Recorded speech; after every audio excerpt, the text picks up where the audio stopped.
My name is Jack Hathaway, and I'm a Navy F-18 pilot just selected to be an astronaut candidate.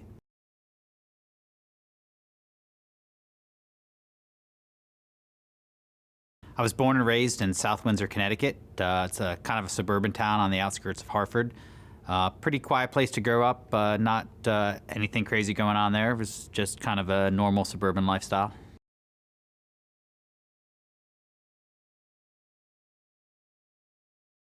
Before being selected as an astronaut candidate, I was a Navy F-18 pilot. I was in the process of transferring to VFA 81, which is a F-18 squadron on the East Coast. I was the prospective executive officer, so just before I got selected, or instead of going to VFA 81 as the executive officer, I came here to be an astronaut candidate.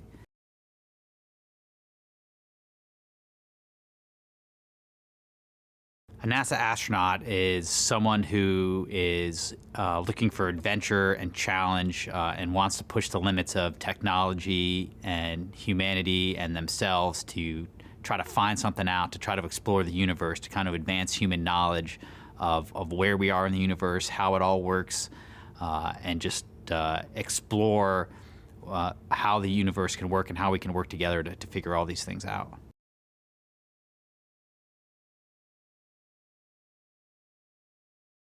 I wanted to be an astronaut since I was a little kid. I grew up wanting to learn how to fly, learn how to be an astronaut, and go to space. So some of my earliest memories are of wanting to become an astronaut. It's part of, I grew up, I wanted to go to the Naval Academy, to become a Navy pilot, because lots of Navy pilots become astronauts, and that's kind of been a source of my career path all the way from the beginning.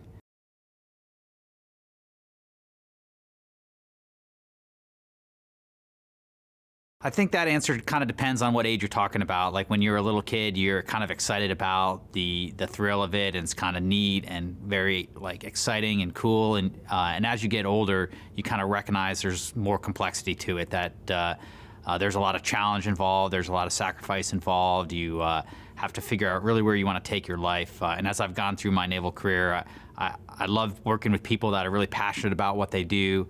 And everyone I've met at NASA, astronauts, engineers, PR people, everyone has been so excited about their job that it just makes you really want to be part of that team. So as I've grown up and seen more about it, the challenge is exciting, the adventure is exciting, but the people that I've met and I'm going to get to work with are really kind of the cream. It's really exciting to be part of that.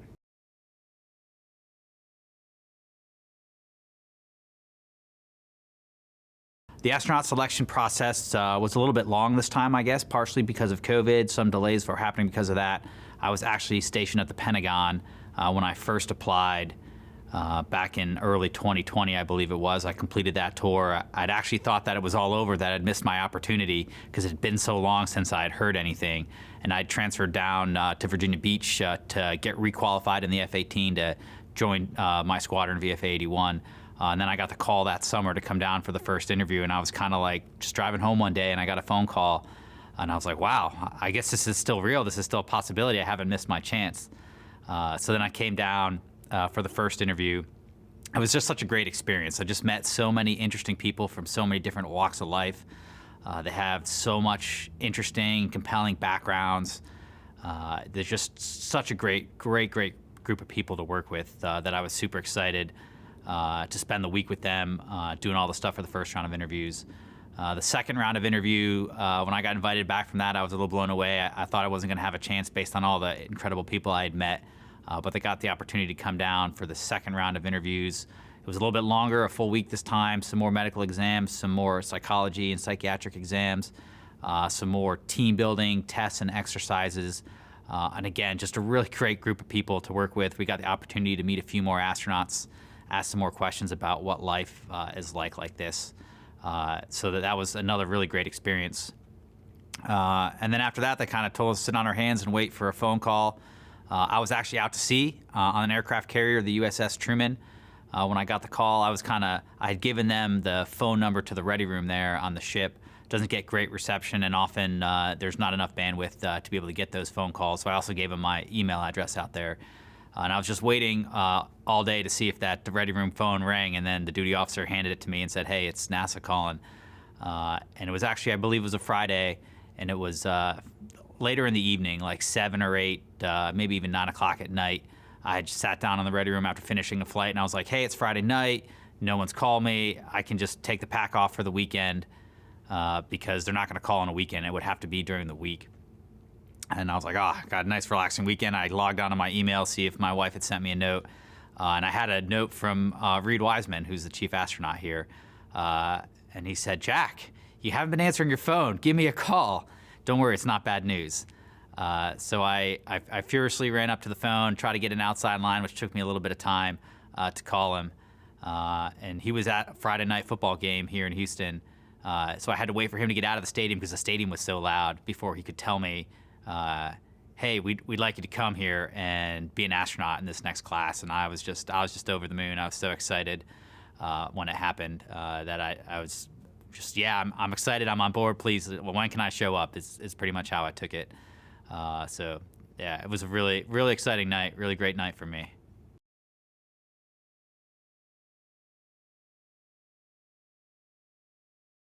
So I found out that I was going to become an astronaut while I was on the boat. My wife and I had talked about it quite a bit. We kind of expected the phone call to happen while I was out to sea. So our game plan was that I would trade emails with her like normal. I was on the ship, but I wouldn't call home. We don't often call home. It's kind of tough to get a line off the ship. So I don't often call home. And the agreement was I wouldn't actually call home until I had gotten the call, whether it was good news or bad news. And then I would call her and she'd know that this was the actual phone call. And I had to call at the right time of night, so it's not like, she was trying to put the kids to bed or she was busy during the day or whatever.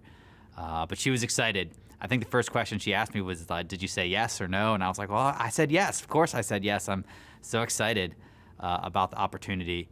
So she's super thrilled, super excited for me as well. I called my folks as well. They're also super excited for me as well. So it was pretty great evening for me overall.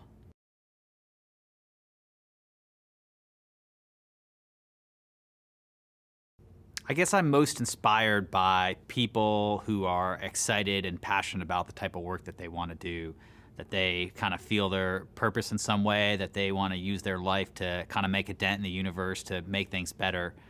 And so when I'm around people that are on a team like that are working together towards a shared end goal, that's really inspirational to me. That kind of enthusiasm that people have is infectious, and I love to be around people that love what they do and want to be there and have chosen to do all the hard work to get there. So that type of stuff is super inspirational to me.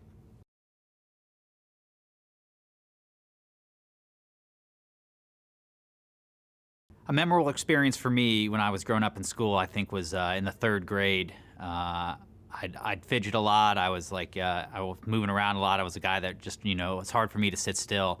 And then my 3rd grade teacher, Mrs. Bacchus, brought in this set of tangrams for me and a book of tangrams. I don't know if you're familiar with them or not. It's like a set of shapes, some triangles, some squares, a parallelogram in there as well. And you reorganize these plastic shapes into a larger. You got to fit them. It's kind of like a puzzle. You fit them into a larger shape on the piece of paper. And I was so enthralled by this kind of mathematic, kind of geometry, kind of like shape challenge problem of trying to visualize and then solve the different puzzle shapes. I went through book after book of these tangrams, and it kind of got me excited about geometry and math and science, and it was kind of my first step, I think, towards being interested in that type of education and material.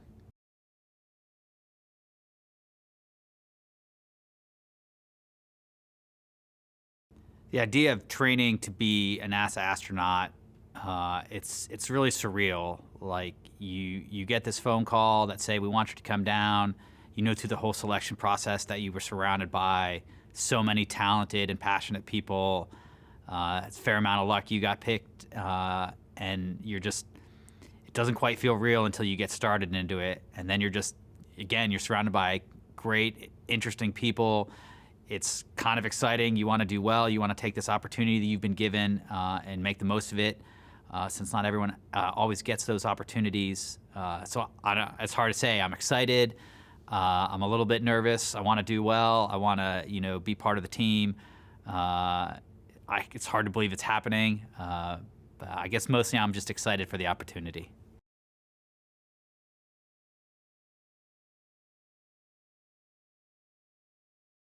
It's a tough question to answer to say, what are you most excited about human spaceflight in the modern time? I mean, the simple answer is everything. Like, there's so much going on right now, from commercial spaceflight to the stuff that NASA's doing, and it's happening so fast. Like, who knows what's going to happen in the next 5 or 10 years or 15 years? It seems like we're in this really great time frame where things are changing exponentially. There's a lot of technological developments going on. There's a lot of interest. There's a lot of funding. It seems like we're really in a sweet spot of space exploration, both manned and unmanned. So it's hard for me to point to one thing. I'm just super excited to see what road we go down, where we're going to be, and how soon we're going to get there. Because it's not a question of if it's going to happen, but how quickly it's going to happen.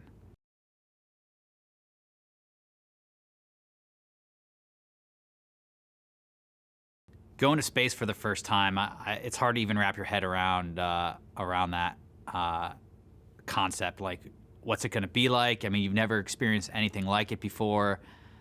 I guess it's like the first time you go out to an aircraft carrier and you land on an aircraft carrier, you get a catapult off of it. There's no previous experience that you have that can really prepare you for those moments. You just you're along for the ride, and while it's happening, you're just like, I can't believe this is happening. So I'm excited for that new experience, an experience that can't be replicated any other way. One particular aspect, I couldn't point to one particular aspect. I'm excited about the whole thing, about doing something new and exciting and challenging, and it's just going to be a blast.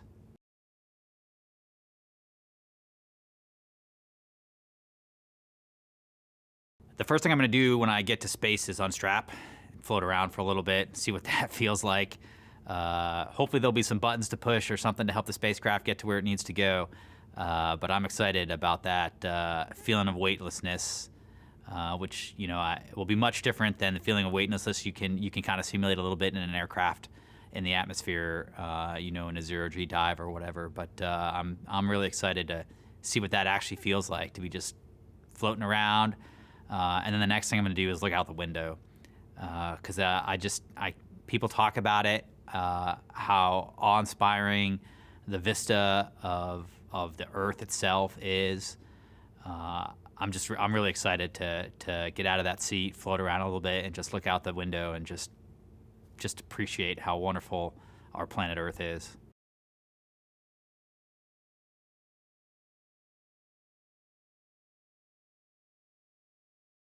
The best advice I've received about becoming an astronaut is to be the type of person that gets selected to be an astronaut.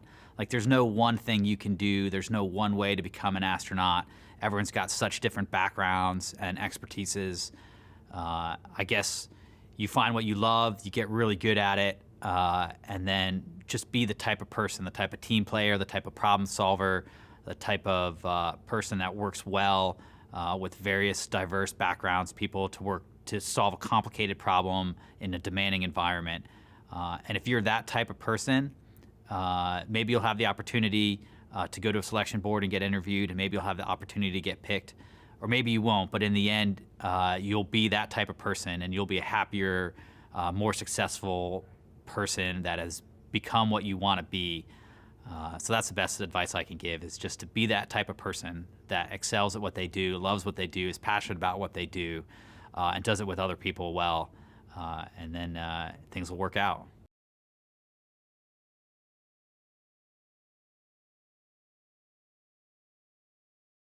When I was getting ready to interview for the first round of astronaut candidates, I called an old Navy buddy of mine who was a Blue Angel, and I was like, hey, you went through this process to get selected to be a Blue Angel. I think there's probably some similarities in terms of how they do the interviews and selection process. I've never done an interview like this before. What's your advice?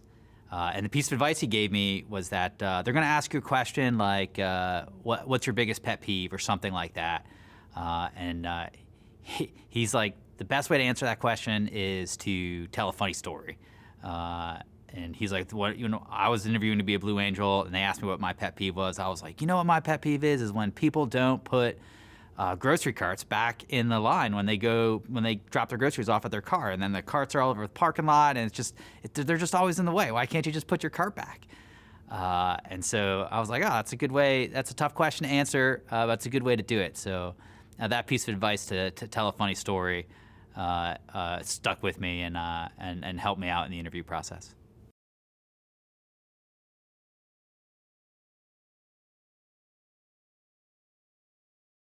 My dream destination in space, I guess, is space itself. Like, if I end up in low Earth orbit, if I end up on the moon, if I end up doing something else, all of that will be exciting. Yeah, I don't even know how to answer that question. Like, it's such a wonderful opportunity to do any of those things. Any of those opportunities would be wonderful for me, and I'd be super excited. I'm really thrilled to get any of those opportunities to get out of the atmosphere in any way, shape, or form.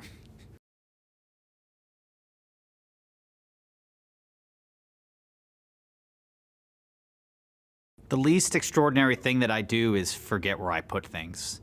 My wife is constantly complaining that I've put down my keys, put down my phone. I can't find my cover to go to work. I forgot my lunch. One time I was getting ready to go on a deployment, and I forgot a critical uniform item that I was supposed to bring. And after we'd said our goodbyes, she had to come back and drop it off because I'm constantly forgetting where I put things. So that's probably the least extraordinary. My wife would say the most frustrating thing about me.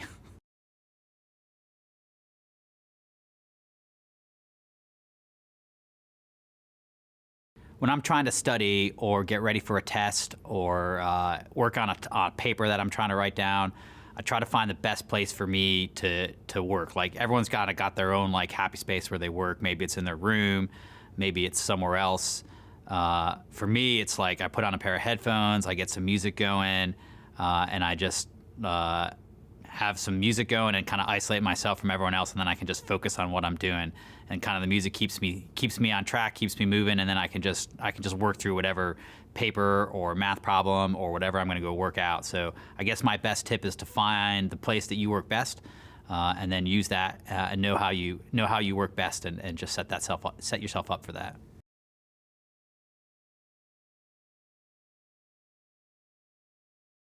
When I was in, I can't remember now if it's late elementary school or middle school or whatever, but one of my math teachers gave me a worksheet for different base number problems. Like, we always talk in base 10 numbers, and I never even considered that there's other, base numbers. Like, you could work in base 7, or you could work in base 9, or you could do binary, base 2.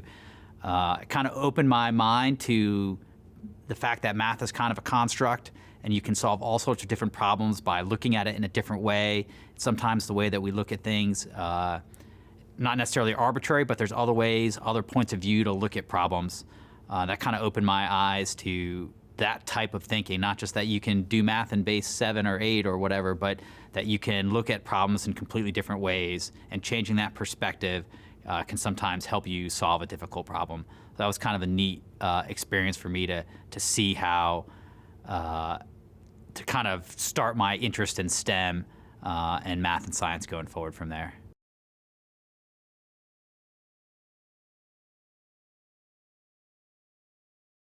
I guess a challenge for me in school, growing up, and maybe all the way even to now, is if you're not interested in a topic, but it's a topic you got to get through, or it's a subject that you got to do, but it's not the most interesting for you. When I'm not interested, it's hard for me sometimes to focus and get the work done. It's probably true of a lot of people. I don't have a lot of great advice on how you overcome that challenge, other than you just buckle down and find the way that you work best to get through those things. Sometimes I try to do the work I want to do first, so I can be in a good mood, and then do the stuff I don't want to do. And sometimes I do the stuff I don't really want to do first, so that I have the treat of the work I'd rather do at the end, and I got to get to it first. But that's kind of always been a challenge, of stuff that's not super interesting to me, to find the focus to get through those problems.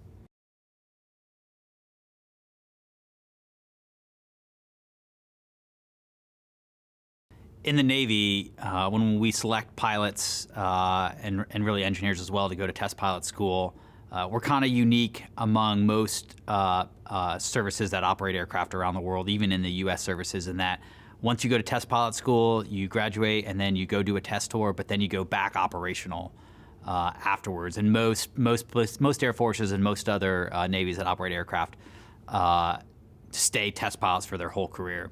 It's really awesome. I think that we in the Navy, in the U.S. Navy, take our test pilots and all that scientific and engineering knowledge and experience, and we go back operational to help the fleet be more capable.